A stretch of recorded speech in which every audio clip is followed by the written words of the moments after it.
Votre matinale se poursuit sur la Sen TV, première télévision urbaine du Sénégal. Rebonjour à vous tous, c'est parti pour le journal. Cheikh Tidiane Sy, trèfle des lauréats, Idrissa Seck, membre du comité directeur et ancien ministre de la Justice Ouad, il juge le président de Rewmi plus compétent que des gens du pouvoir actuel. Cheikh Tidiane Sy se dit par ailleurs meurtri par le départ de Maître Ousmane Ngom du Parti démocratique sénégalais et qualifie Modou Diagne Fada de flibustier dans un entretien exclusif accordé à nos confrères du quotidien La Tribune. Il classe Abdoulaye Wade dans la catégorie des hommes politiques difficiles à remplacer. Synthèse de cet entretien avec Simon Faye. Omar Sarr avait été détenu de manière arbitraire pour n'avoir fait que traduire le sentiment partagé par le plus grand nombre de Sénégalais qu'il y a de l'argent d'origine illicite qui aurait été injecté dans le processus électoral de 2012. L'ancien garde des Sceaux, ministre de la Justice, d'ajouter que le PDS n'a fait que demander que l'affaire Lamine Diack soit éclaircie. Et si cela est un délit ou un crime, il faut considérer que le pays marche sur la tête, ironise-t-il. Omar Sarr en détention, on lui prête la volonté de le remplacer. Cheikh Tidiane Sy, dans les colonnes de La Tribune, dit à qui veut l'entendre que lorsque ce dernier a été incarcéré, la question de son remplacement ne s'est même pas posée. Et lui, après 50 ans d'activité politique, il n'est plus de ceux qui passent leur temps à lutter pour le pouvoir. Qu'en est-il du combat pour la libération de Karim Wade? Il faut le mener de manière intelligente, conseille-t-il, fort du constat que sur beaucoup de fronts, Karim Wade a eu le dessus sur le pouvoir, car tout le monde reconnaît qu'il est un détenu politique. Ami et compagnon de Wade, qu'il classe dans la catégorie des hommes dont la succession n'est jamais facile, Cheikh Tidiane Sy se dit meurtri par le départ de Ousmane Ngom, alors que ce dernier aurait dû rester avec Abdoulaye Wade quand tout le monde le quitte. Modou Diagne Fada et les réformateurs, Cheikh Tidiane Sy les qualifie de flibustiers et de voleurs à la sauvette. Son avis sur Idrissa Seck, c'est un garçon remarquable, plus compétent que ceux qui sont là. Il le dit et il l'assume. Simon Faye, merci à vous. Et puis nous parlons de la question du référendum. Le maire de la commune de Biscuiterie, Doudou Issa Niasse, estime que les réformes constitutionnelles que propose le chef de l'État, c'est pour le respect de la Constitution, mais la promesse doit être tenue. Et le maire socialiste de soutenir que c'est une dette envers son peuple. Et Macky Sall l'avait dit avant de prêter serment. Ici les propos de Doudou Issa Niasse recueillis par Adjarato Echading. Règlement, c'est le respect de la Constitution. Maintenant, entre un serment que l'on donne et une promesse que l'on fait avant élection, j'ai des problèmes. Pour moi, cette promesse-là, on doit la tenir. Maintenant, le référendum, c'est la volonté du peuple. Et seul le peuple est responsable. À ce niveau-là, quelle que soit la situation, quand un problème se pose au plan national, j'approuve ce que le président Macky Sall a fait. C'est de s'entourer de l'expertise des techniciens, mais d'avoir sa conviction propre de respecter la parole donnée. Explosion hier dans un bateau au port autonome de Dakar. Trois ouvriers ont perdu la vie, un porté disparu et un autre gravement blessé. La cellule de communication du port qui a confirmé l'information a aussi fait savoir que le port de Dakar n'a aucune responsabilité dans cet accident. Ici, le point avec Mamadou Awandjaye.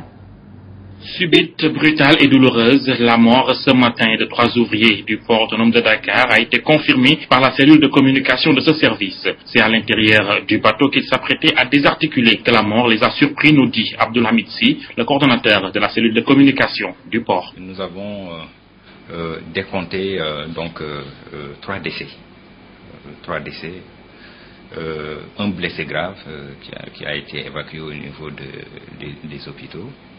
Et puis un rescapé qui était en train d'être recherché. Lorsque l'explosion a eu, cette personne a dû certainement sauter dans les eaux du port. Ce drame est à mettre dans le compte d'un regrettable accident, s'est désolé le coordonnateur de la cellule de communication du port. Il n'est dû, selon Abdoulhamid Sy, qu'à l'ignorance des ouvriers. La personne qui a été à l'origine de cette explosion ne savait pas que sur les navires il y a souvent des produits inflammables et qu'il est parfois non indiqué de procéder à certaines opérations. En ce qui nous concerne, le port n'a pas de responsabilité directe dans cet accident. Le bateau qui ne naviguait plus depuis un certain temps était une propriété de la société fluviale Delta Shipping. Quelques heures après l'explosion, les sapeurs-pompiers ont pu maîtriser l'incendie, ce qui permet à la cellule de communication du port de déclarer que tout danger est maintenant écarté. Voilà, Mamoudou Ndiaye, hier on parlait de 3 décès et de quelques portées disparues. Malheureusement, le bilan est passé de 3 à 7 morts. Et puis nous parlons de tout à fait autre chose, c'est dans sa résidence de Guédé que Serigne Bass Abdou Khadre Mbacké s'est adressé à la presse pour délivrer le message du khalife général des Mourides suite à la caricature de Cheikh Ahmadou Bamba par Jeune Afrique, le journal traité de l'affaire du sac efféminé de Wally Seck. Ici les propos de Serigne Bass Abdou Khadre recueillis par notre reporter.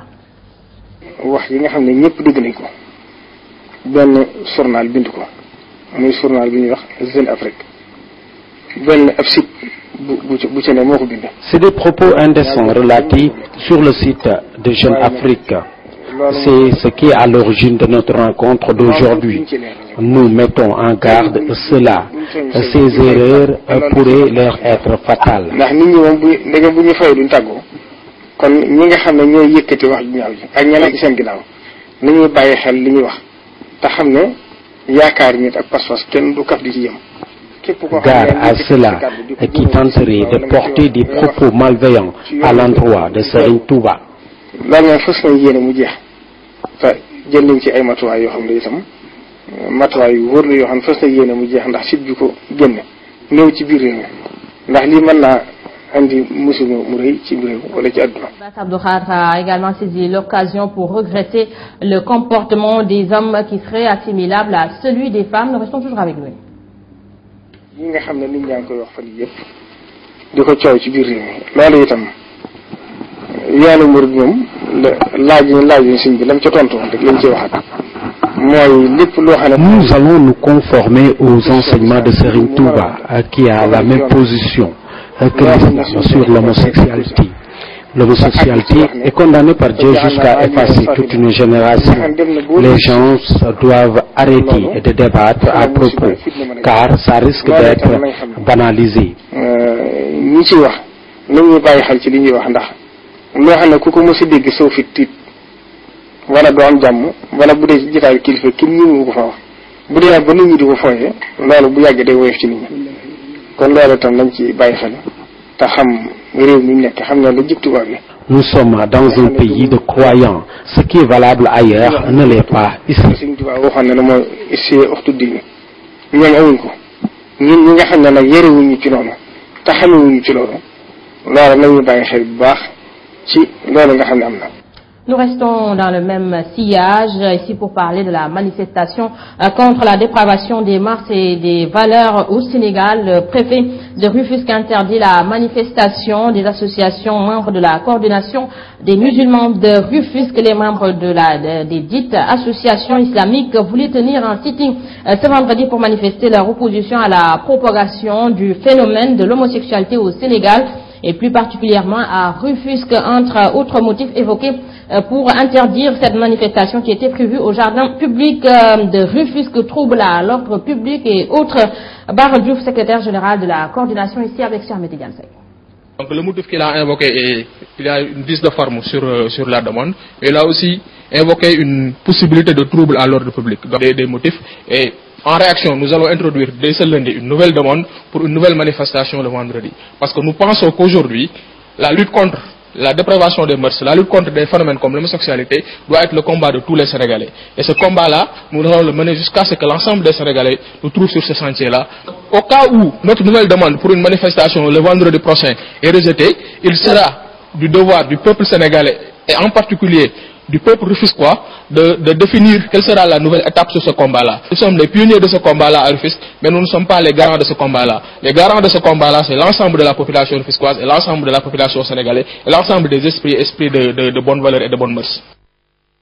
Opération de déguerpissement sur l'avenue Pétavin, site provisoire qui a accueilli plus de 800 marchands ambulants. Ces derniers sont très remontés contre le maire de Dakar qui, selon eux, n'a pas attendu que les solutions entamées par le FONGIP et le ministre du Commerce soient matérialisées pour leur recasement définitif du côté de la mairie de Dakar. L'on précise que des sommations ont été bel et bien servies. Lady Meda. Dialogue de sourds entre les autorités et la mairie de Dakar, c'est ce que relèvent les marchands ambulants après les opérations de déguerpissement sur la rue Pétavin, l'un des 3 sites qui abrite plus de 800 marchands ambulants depuis 3 ans. Le ministre du Commerce a signé une convention avec la FONGIP de 2 milliards pour avoir appuyé les marchands ambulants pour trouver l'apport. Mais 2 jours après, nous trouvons que la mairie de Dakar a venu faire ces déguerpissements. Nous voyons que ça c'est manque de cohérence. Nous pensons qu'il y avait un manque de communication dedans. L'État, c'est l'État. La mairie, c'est démembrement de l'État. Aujourd'hui, ces marchands veulent encore négocier pour le recasement définitif. Le président de la CIMAD revient d'ailleurs sur le calvaire vécu après quelques jours de chômage. C'est tellement difficile parce que tous les marchands ambulants, ce sont des soutiens de famille, ce sont des pères de famille. Ils ont 3 fois les boulots. Depuis 15 jours, ils n'ont même pas travaillé. La mairie de Dakar campe toujours sur sa position. Patienter 5 ans, vraiment, c'est assez suffisant. L'autre aspect qu'il faut prendre en compte, c'est des apports qui devraient verser, comme je l'ai dit tantôt, depuis 2011. Mais l'autre aspect, et pas des moindres, c'est que les sites provisoires sont des sites qui appartiennent à des tiers. Et pour preuve, le premier site qui est à Pétavin appartient à la CNL, qui à plusieurs reprises nous a relancé pour qu'on libère les sites. Le chef de la division Allez Marché de la mairie de Dakar d'informer que 75% des box ont été réservés par les marchands ambulants. Selon Papa Ibrahim Ndaw, il ne reste que quelques poches à Félix Eboué, site prévu pour recaser les marchands ambulants. Lady Meda, la CIMAD, Synergie des marchands ambulants pour le développement, demande des comptes. Son président veut que le projet de recasement entamé par l'ancien président Abdoulaye Wade, qui a coûté 9 millions de francs CFA, revienne aux marchands ambulants. Ici, les propos de Chertia. Ces 900 millions-là, ils veulent le subventionner le programme qui initiait le recasement de Tcharoy, de El Malik et de Ngalaw 1. Ce programme-là, ils sont suivis jusqu'à présent. Mais à notre grande surprise, nous trouvons qu'il y a un liquidateur de l'ASMA. Ce liquidateur-là est en train de faire liquider tous les biens de l'ASMA et aussi en train de liquider l'argent. L'argent-là, ça n'appartient pas à l'ASMA ni à Nama. C'est notre argent, c'est propre, c'est notre argent propre. C'est l'argent-là, c'est le maître qui nous donnait pour se subventionner cette cantine-là. Il a fait passer sur l'ASMA. C'est pour cela, mais il ne peut pas être l'argent de l'État, ni l'argent de Anama, ni ASMA. La violence est omniprésente dans notre société et nous toutes et sous toutes ses formes. Elle n'épargne aucun milieu. Un constat issu des discussions du colloque international sur la violence dans tous ses états ouvert hier à Dakar. Une rencontre initiée par le département de philosophie de l'UCAT en collaboration avec l'Académie nationale des sciences et techniques du Sénégal. Pendant 3 jours, donc, les chercheurs vont échanger sur la question pour ensuite élaborer un document de solution. Le compte rendu est signé Ndaï Khadijou. La violence dans tous ses états prend des proportions inquiétantes et menace le vivre ensemble, un phénomène qui suscite la réflexion des philosophes. La violence est dans tous ses états, car elle s'est faufilée dans tous nos espaces. Elle s'est infiltrée dans l'intimité de l'espace privé ou domestique. La violence a pris d'assaut l'espace du public. N'est-elle pas aujourd'hui en train de coloniser, je parle toujours de la violence, l'espace virtuel, en usant des technologies les plus sophistiquées pour ravir des esprits qui cherchent à donner un sens à leur vie, même s'ils se sont trompés et de chemin et d'objectifs. La forme dite djihadiste menace nos sociétés et n'épargne pas le milieu universitaire. L'université, ce n'est pas un microcosme isolé du grand microcosme de la société, mais l'université est une part entière de la société et les contradictions et les difficultés qui traversent la société traversent l'université. Pour ces scientifiques, des défis sont à relever pour aspirer à un monde juste. Ne suffit plus à nous préserver de l'état de guerre et que nous craignons pour nos vies. Comprendre pourquoi l'éthique de la discussion, doit être pensée à nouveau frais, ou comment repenser l'espace public à partir de la tradition de la palabre, tels nous semblent être quelques-uns des défis à relever par ces temps présents. Durant 3 jours, des chercheurs et universitaires vont échanger sur les différentes formes de violence omniprésentes dans nos sociétés pour ensuite rédiger un document final proposant des solutions.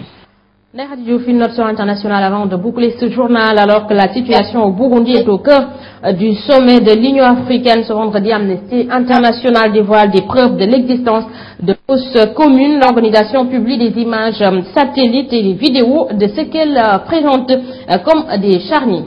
Voilà, messieurs, dames, c'est ici que se referme ce journal. À vous tous, merci d'avoir suivi. L'info en continue sur la première télévision urbaine du Sénégal, 7h30, Mambeya et Ahmed Aïdara vous retrouve, c'est pour la revue des titres en Wolof, 7h45, c'est le journal. Et tout de suite, restez en compagnie de Sen Coach qui s'installe dans Sen Gym. Quant à moi, je vous donne rendez-vous à 13h, c'est pour le flash d'information. Bon réveil matinal à tous et bonne journée, au revoir.